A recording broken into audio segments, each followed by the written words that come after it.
All right, today I'm going to be showing you how to change the front prop shaft on a Can-Am Gen 3 Outlander. If you ride hard enough, long enough, you will break this part. This part looks kind of something like this.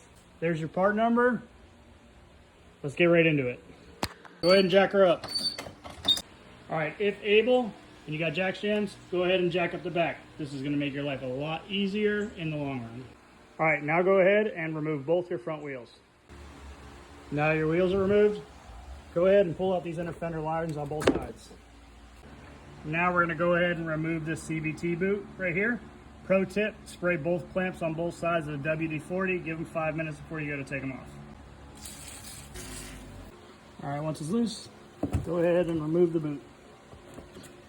All right, now that our boot is removed, you can see we have easy access to the bolts on the rack end of the drive shaft and the front end of the drive shaft. We're going to grab 13 millimeter, both a socket and a wrench, and we're going to get those bolts out.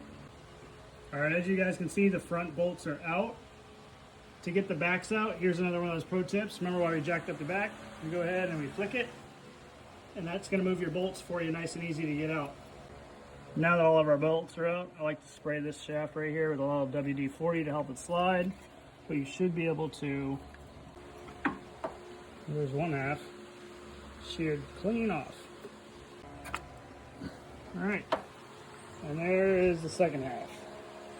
All right, well, I got you guys here, a little drive shaft 101, right? This is the second drive shaft Can-Am's come out with. They did make it a little beefier. They decided the first drive shaft wasn't quite strong enough for the application, especially for the XMR. So this is the 806 part number, and that's the 806 part number. So I do have the beefed up drive shaft from Can-Am already in the bike, and I did break it.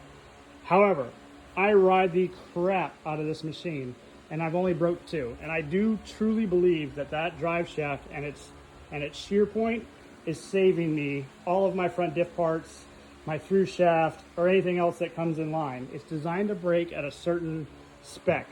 My problem with that is everyone says, hey, go get Turner or go get Super ATV or any ones that have those beefed up drive shafts. The next thing in line that's going to break is going to be your diff. It's putting unnecessary wear on that diff, and that diff right there is $1,500. Not to mention the Turner drive shafts, also another $500. And who's to say if that will break or won't break? I'll take my $130 Can-Am drive shaft that I can ride 99.9% of the trails on. I'm telling you, whenever I break this, it's 100% my fault, and I already know it's done. Take a look at my videos. I'm asking for it every time I break it. So my word of the wise, stick with the OEM Can-Am drive shaft, save your parts. It's more than enough for what you need. Like I said, I do have the Tarachi gear reduction, which absolutely helps not break parts. But let's go ahead and throw this guy in. All right, I was going to show you guys how to reinstall this, but it's pretty self-explanatory, right?